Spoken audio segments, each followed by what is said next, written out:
The biggest highlight of this, I had a member who told me, also be creating 800,000 new jobs beginning 2026. Listen to me, freezing. All kind budget, I got the impression also 2020 will be creating 800,000. Hey, now America crash on yes, sir.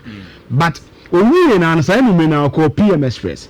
At the channel called City FM. I'm a pay OTV3 or you are UTV. And I like that push of the finance minister. No, Bernard Busan's we budget 2 hours as I call Joy 2 hours and no and no say he has to defend his own budget.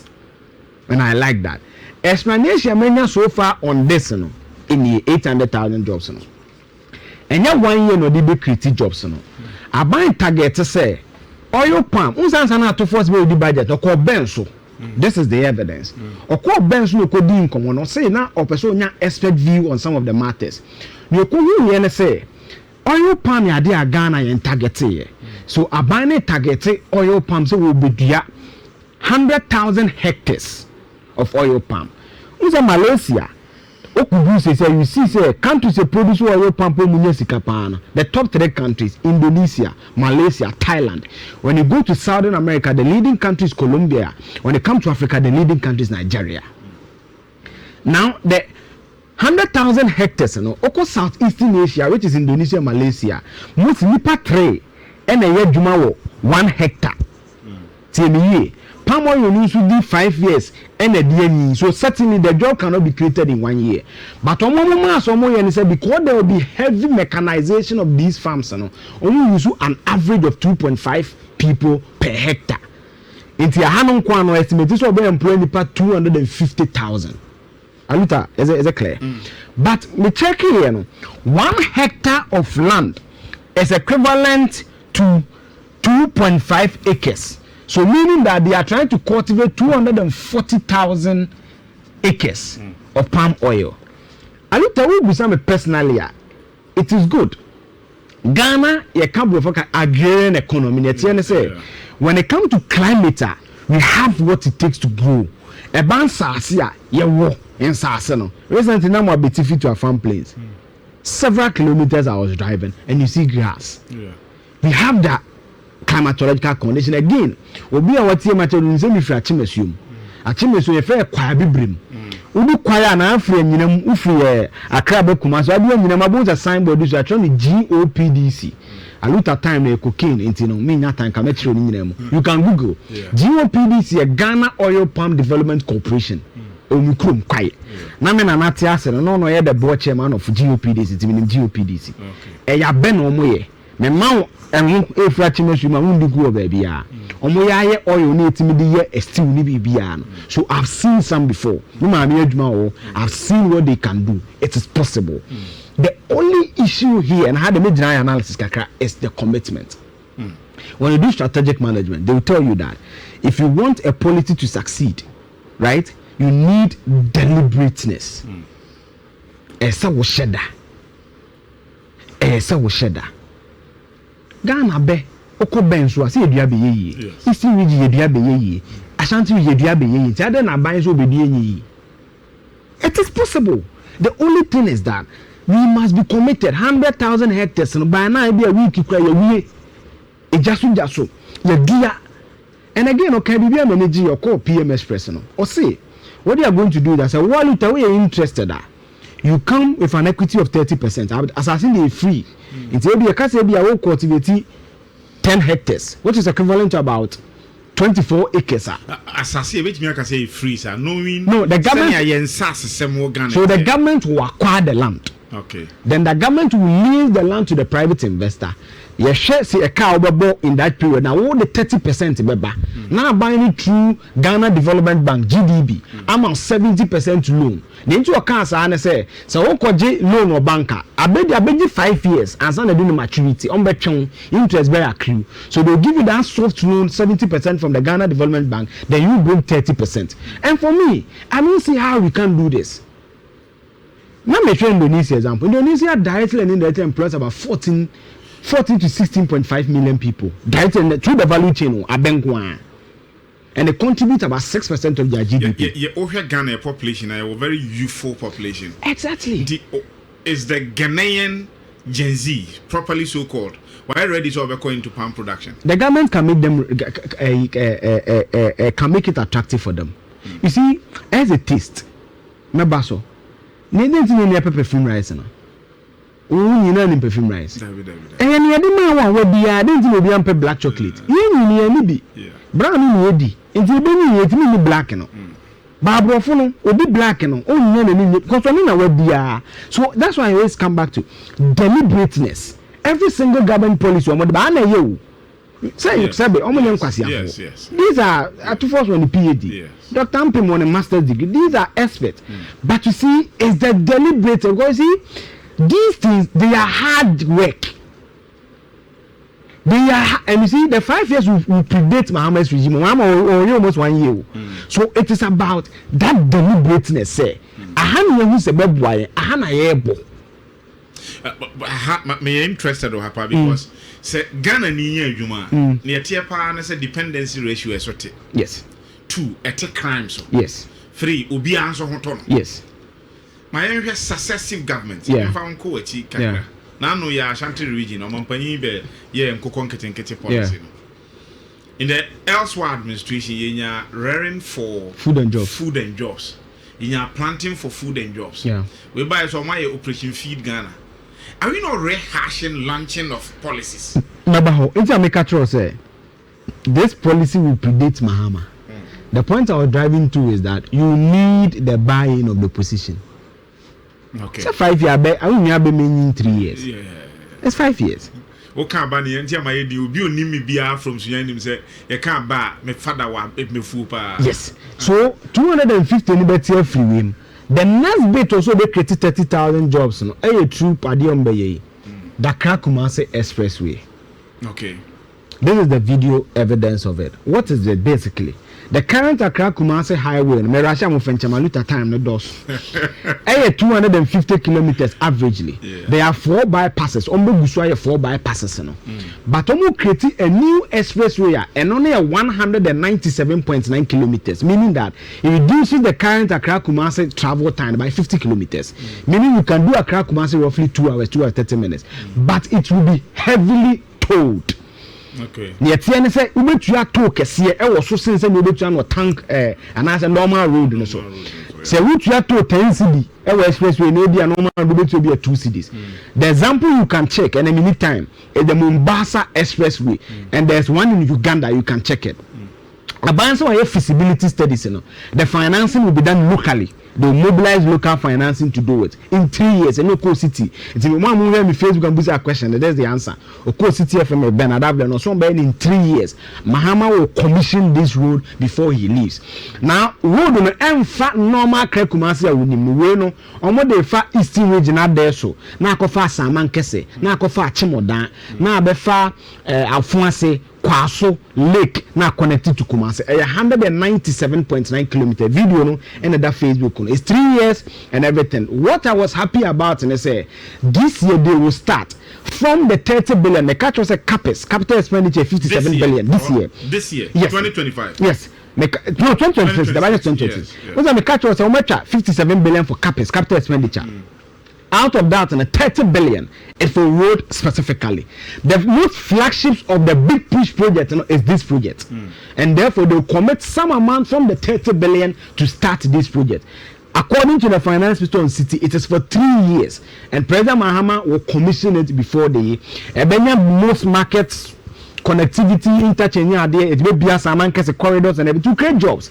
Also, estimate is a project to create 30,000 jobs, direct and indirect. Filling stations, all these jobs. With all background in analysis, yeah, sustainability of jobs are a key. Yeah. How sustainable are jobs in the year? Yeah, so that's what I'm saying, that indirect and direct jobs. It is incumbent on the finance minister and his team to come back and tell us. I don't know my video. Okay, it's fine. It is for the finance minister and his team to come back and tell us that of the 800,000 jobs, which of them will be direct, permanent, rotational, and all that. Because construction, big push, 30 billion means that the amount for the consumer, it be best for us. I mean, they are all jobs. Yeah. You see, my challenge is that planting for food and jobs. Meaning, say, senior Bekaya. And one of the people I said, they could afford to create any 1.2 million jobs, and you're not correct. Okay, I'm starting to throw figures around it. It's because they couldn't quantify the jobs. Yeah. So they need to do that quantification so that when it comes to a time we are scorekeeping them, we can do a proper scorekeeping job.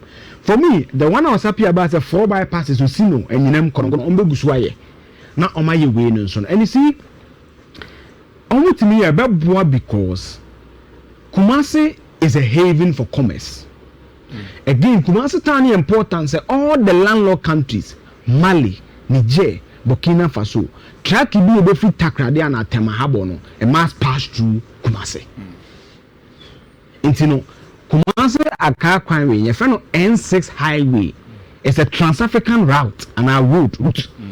Very important. I love the first one, the route. Yes, a very, very important route. Intino Nina Yadia. Was say we created 30,000 jobs. So far, the maintenance amount about 280,000 jobs out of the 800. It is for him and his team say in the coming days they will explain a strip the data down. Said then no more. Now, also baby a friend farm services and some of tractors. Any idea man, but some current TVET full combine harvesters. Any time number here again. I na luta woka. Now I'm balancing the program. I'm sorry. Yeah. What is he say? Yes, as bia emu omubedi. Any bibia this week me so ebina me rahajin kotoku ni ado jeni na esai na gogofo na so mbe suma ama bro na mama koto da bi FSHS social numbers na SHS student ayewo roughly almost 600,000 aya na two batches e school na back no fi averagely una man say 600 man so bia 220 ti 400 wo school at a given time aluta temi we share for school feeding na nkra na emom 1 hot meal a day na om ya by a million basic school it's averagely your nkra a day bi o ma ni ombediti almost 1.4 million then I see a dua jene name toast e me eboro it doesn't make sense it was say I could find my order in 2019 Google I remember like I come back to the now what can about what the commitment yes it when a say headmaster Ministry of Education buffer stock. We are committed. That is the word. We are deliberate to say. There's no way as I want the team Juma Yento. Yes, he come Vietnam. And you see, it all come back to the procurement economy we run. So the 1 minute as someone can say it's about time is say you decentralize your money.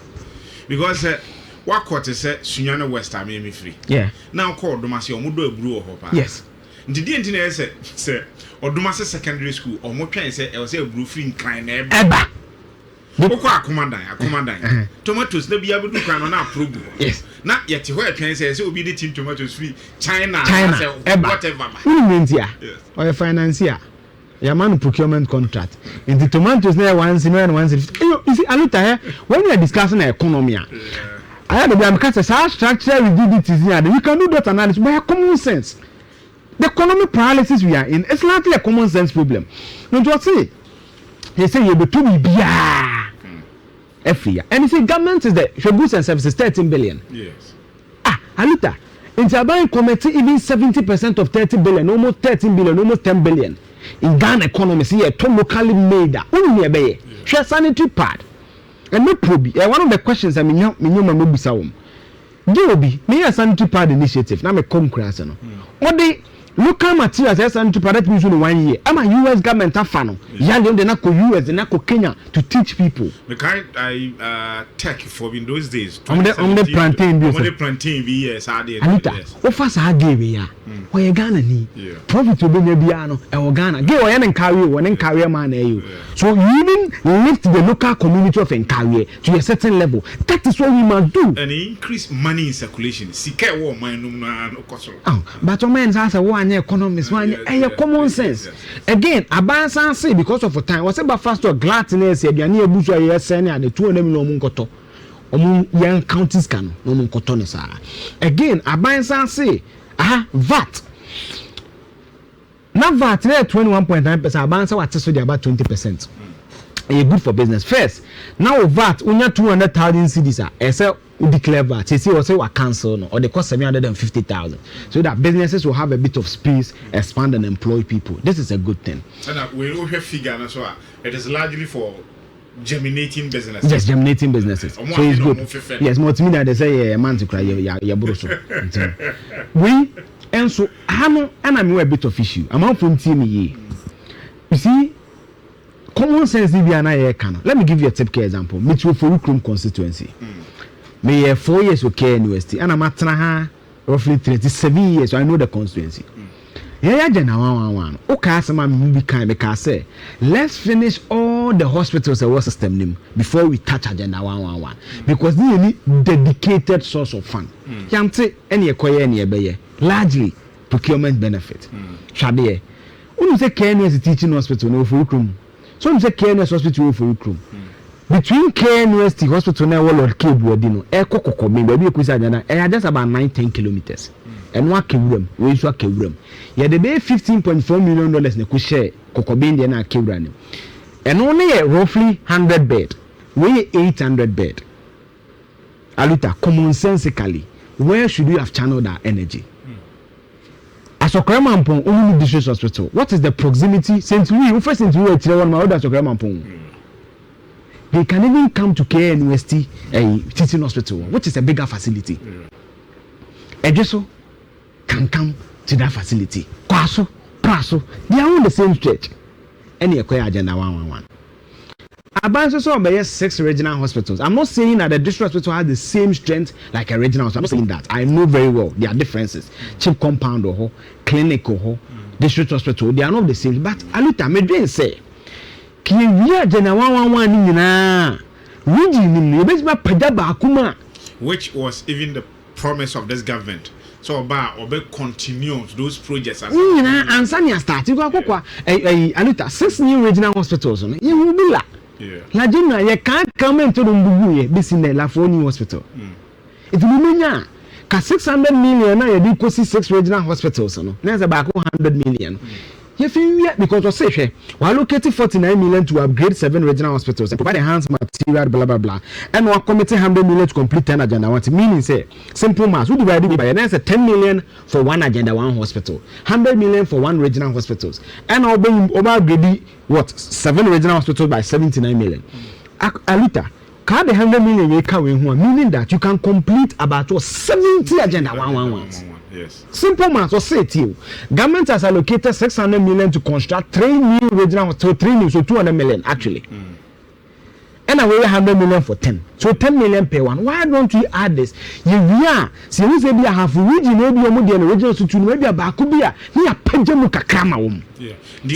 One fact that we can also get from here is say 100 million. Every time completed 10 agenda 111. It means that previous government no so no your agenda 111 bi ho a omuduro manim kaka omuduro manim kokomin go the people dey twa me say for sorry president people dey twa so 3 of them okwa wasi with abako ho ashanti engineer 2 kokobin obetwa so na the signature one no chede obetwa so we say chede na signature one so 3 it ni nyaya kayewi 111 you regional bi nima you bi e wono facility bi ya dia pagem kakra. For example, can you lead the team to get a paper on this?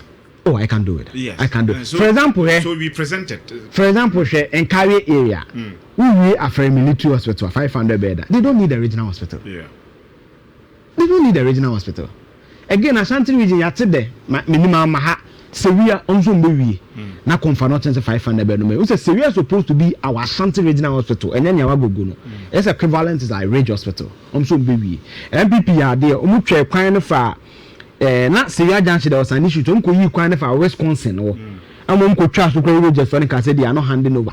Again, you get it. We can learn lessons for that Krakuma say. We say you get then you DBT, design, build, and transfer. We can do some of these financial models. And again.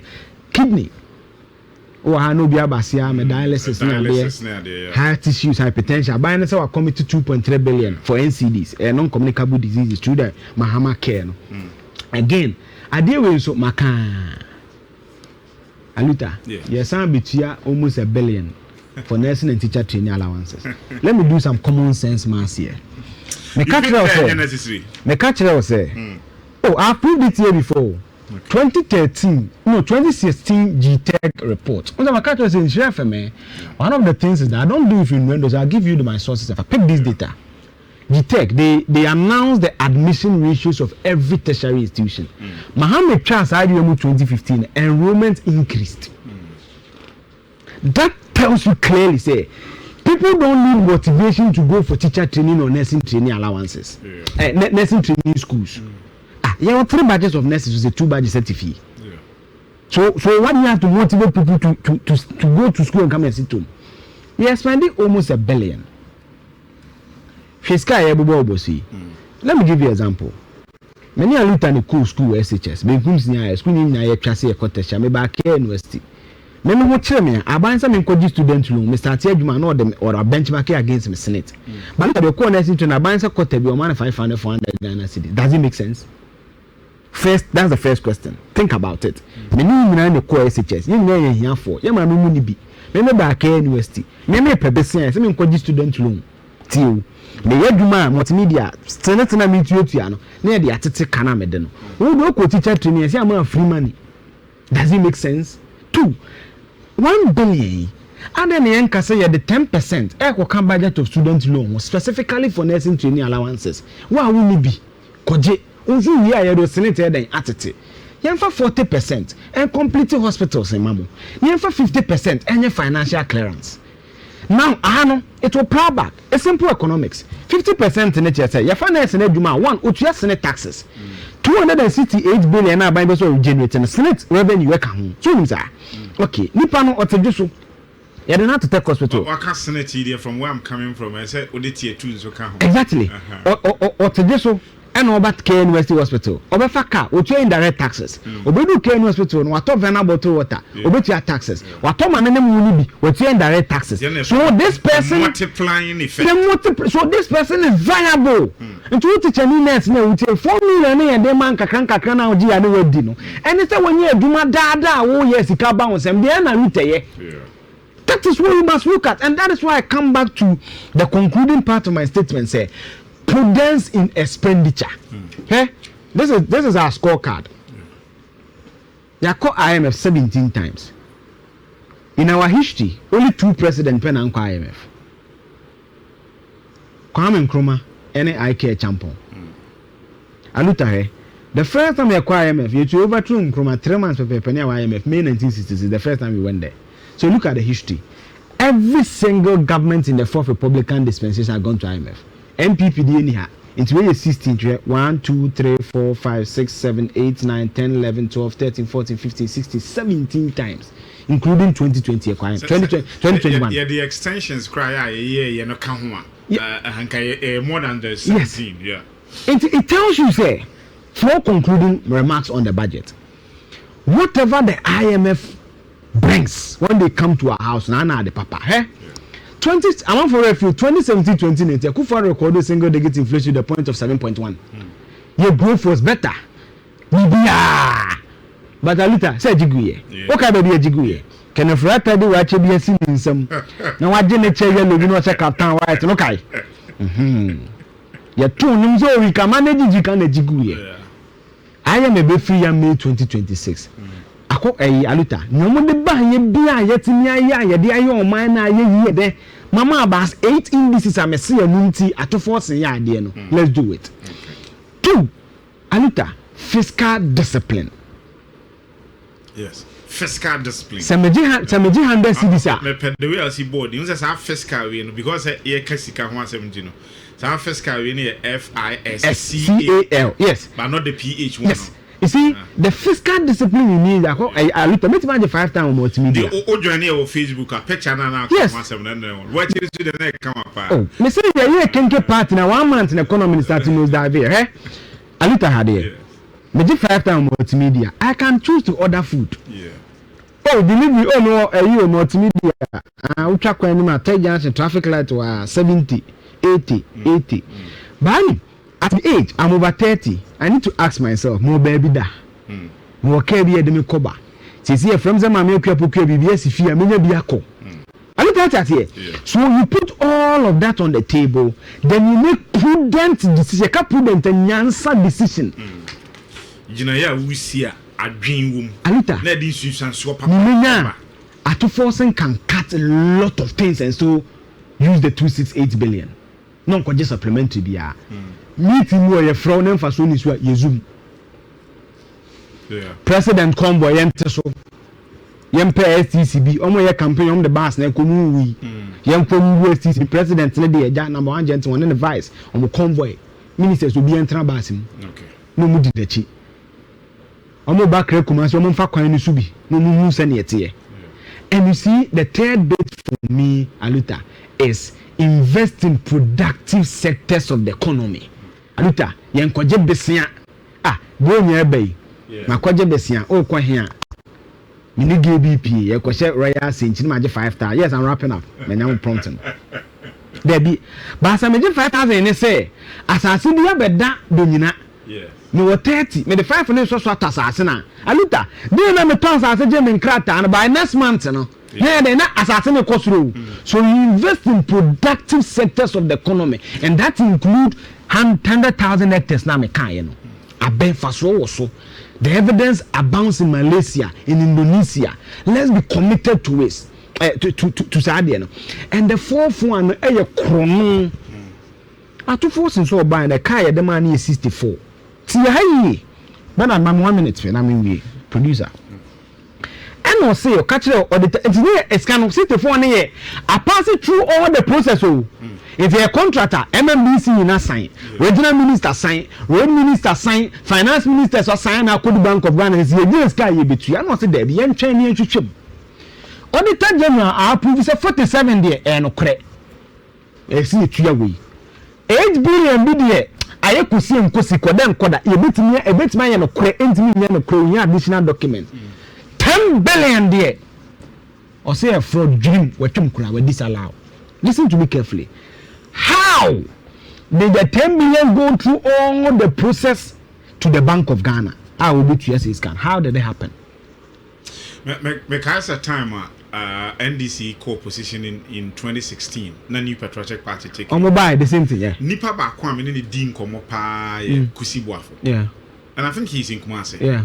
Once obey CEO de ma public sector reforms.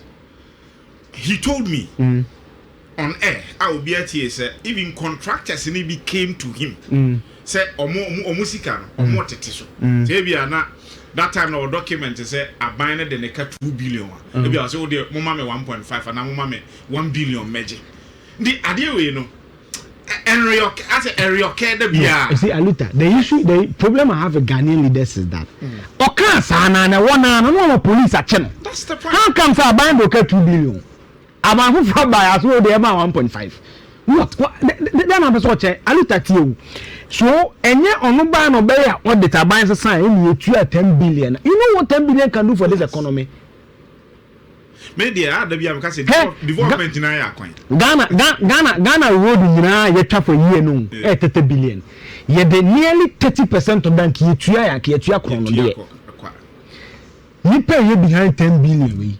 Nipo sign document we bi nipo approve you could Bank of Ghana na say you could attorney general frewom umechirem bra una sign document say de neka auditor general say yes bra uchirem say we anya ho a yem prosecute no.